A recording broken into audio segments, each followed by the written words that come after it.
Saya perkenalkan narasumber bergabung secara langsung di studio BTV. Ada Mas Akmal Marhali dari koordinator Save Our Soccer. Selamat malam Mas Akmal. Selamat malam, salam sepak bola. Salam sepak bola. Terima kasih sudah hadir ya secara langsung. Secara virtual bergabung bersama kita ada Bang Richard Ahmad, Forum Komunikasi dari Forum Komunikasi Supporter. Selamat malam Bang Richard. Iya. Selamat malam Pak. Salam olahraga. Salam olahraga. Wah, saya juga harus berhati nih bilang salam olahraga. Tadi apa salam sepak bola? Salam sepak bola. Apa lebih spesifik? Salam sepak bola. Mas Akmal terpilih memang saat ini memang masih berlangsung pemilihan untuk anggota EXCO. Tapi kita bicara soal sosok seorang Erick Thohir dulu yang saya bilang tadi banyak juga yang mengatakan bahwa ini adalah sosok yang mumpuni, punya pengalaman organisasi, punya pengalaman mengelola klub sepak bola yang di Inter Milan ya, Inter Milan. Ini sosok yang memberikan harapan. Oke. Kita bicara soal tantangan tadi yang saya sebutkan. Paling dekat kan 94 hari lagi nih Piala Dunia nih. Betul. Tidak bukan hanya Piala dalam negeri yang kemarin kita sangat salah satunya adalah soal tragedi Kanjuruhan itu dalam negeri. Betul. Ini orang mau datang ke Indonesia, ada Piala Dunia. Anda mungkin punya pandangan dulu soal perhelatan Piala Dunia U20. Yang pertama saya ingin mengucapkan selamat untuk Pak Erick Thohir yang akan memimpin PSSI dari 2023 sampai 2027. Welcome to the jungle. Kenapa jungle? Karena sepak bola, benar kata Pak Erick Thohir ini akan ada tugas berat ke depan. Memimpin PSSI itu lebih berat daripada memimpin BUMN, daripada juga memimpin negara. Ya, 2 kali lipat lebih berat. Sedemikian kompleksnya. Betul. Kenapa? Kalau memimpin negara kan pemilihannya saja 5 tahun sekali gitu kan. Kemudian kasus-kasusnya kemudian bisa munculnya bisa jauh atau bahkan tidak ada kasus sekali. Tapi kalau sepak bola setiap minggu ada pertandingan bola yang ada potensi kasus di sana. Gitu kasus kan. apa? Kasus kerusuhan, kasus pengaturan skor, mafia bola, kemudian kasus misalnya di liga anak-anak pencurian umur, termasuk di dalamnya kasus judi. Nah, itu kan kasus-kasus yang bisa membuat ketua umum PSSI tidak bisa tidur. Kenapa? Ya kayak Pak Muhammad Iryawan lagi enak-enak nonton bola tiba-tiba kasus Kanjuruhan kan. Akhirnya membuatkan dia harus meletakkan jabatan PSSI.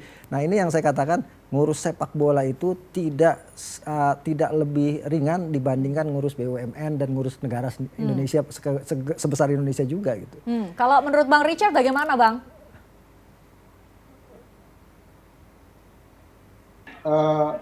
Karena ini berkaitan dari soal supporter yang pasti kasus Kanjuruhan itu harus bisa terungkap secara jelas ya, terang benderang gitu, tidak hanya yang hari ini diproses di persidangan.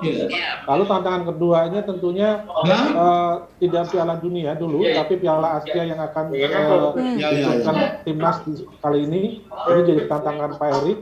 Kemudian pembenahan secara manajerial di PSSI-nya maupun juga kompetisi di dalam negerinya tentunya itu. Oke, pembenahan kompetisi di dalam negeri. Tadi berarti saya terlalu loncat ya dia. Kenapa saya loncat ke Piala Dunia U20? Satu, perhelatannya secara internasional, skala internasional. Kemudian yang kedua adalah tinggal 94 hari lagi pasca terpilih ketua umum dan pengurus PSSI yang lain. Ada suara sayup-sayup yang sebenarnya mengganggu Bang Richard tadi, tapi sepertinya Pak Jamal Aziz sudah bergabung bersama kita di secara virtual. Tadi mungkin ini suara Pak Jamal nih. Kita coba tampilkan apakah Pak Jamal sudah bergabung bersama saya. Halo, selamat malam Pak. Halo, selamat malam. Pak Jamal mungkin bisa dibantu di device-nya untuk unmute.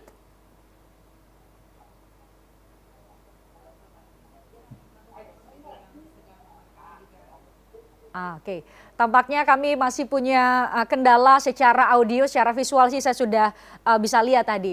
Oke, saya kembali ke Mas Akmal. Mas Akmal, ini sepertinya memori orang-orang ini belum bisa lepas dari tragedi Kanjuruhan.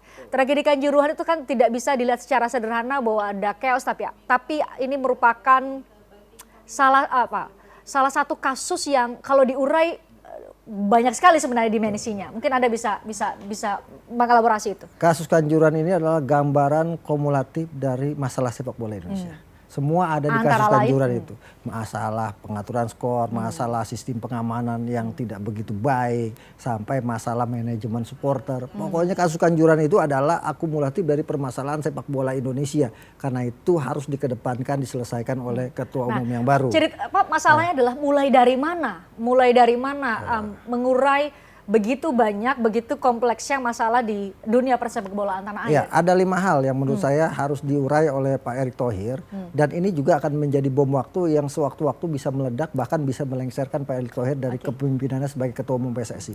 Yang pertama, kursi panas ini ya? Iya, kursi panas. Pertama adalah soal regulasi, statuta. Banyak isi-isi statuta yang harus dibenahi. Antara lain adalah tidak boleh badan usaha atau kemudian perorangan boleh memiliki klub lebih dari satu.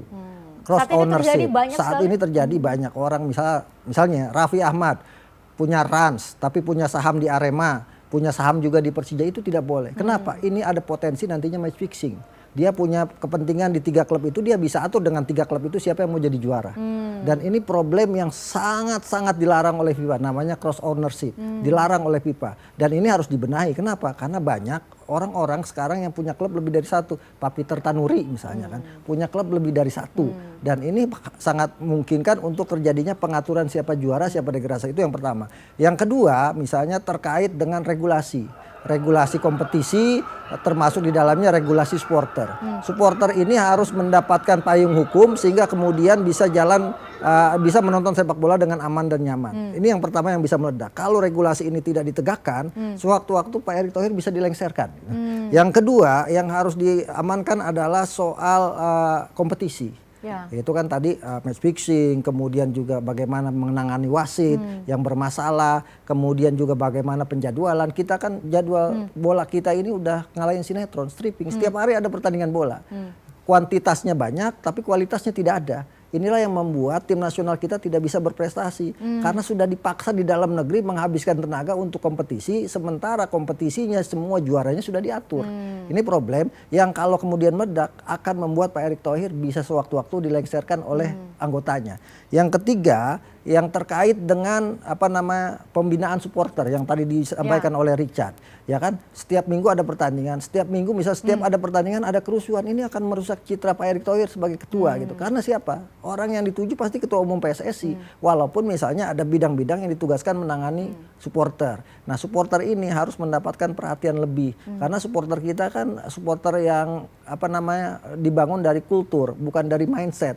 Nonton bola kadang-kadang datang ke stadion untuk meluapkan emosi di rumah gitu kan. Sehingga kemudian ketika timnya kalah mereka meledak-ledak, membakar dan melakukan pengrusakan. Yang kelima itu adalah tim nasional. Kalau tim nasional kita tidak bisa berprestasi, maka pasti caci maki akan diberikan kepada ketua umum PSSI. Jadi ketua umum PSSI itu enaknya 5 menit, pusingnya 5 tahun. Sampai 2027 ya. Baik, Mas Akmal, Bang Richard, kita jeda sejenak, usai jeda kita bahas lagi tentang tantangan apa saja yang bakal dihadapi oleh ketua umum PSSI yang baru bersama-sama dengan para pengurus yang lain. Ini tumpuan harapan kita untuk bisa membenahi dunia sepak bola. Salah satunya bagi kita gampang lah ya, mau lihat Indonesia berlaga di timnas Indonesia bisa berlaga di kancah internasional. Itu harapan kita, bangga sekali sih sebenarnya. Apalagi kalau bisa menang. Sesaat lagi kami lanjutkan obrolan terkait hal ini. Sesaat lagi. Tertarik dengan diskusi saya dengan para narasumber? Saksikan obrolan malam dengan topik-topik menarik lainnya. Jangan lupa subscribe ya channel YouTube Berita 1. Like, komen, dan share video ini ya.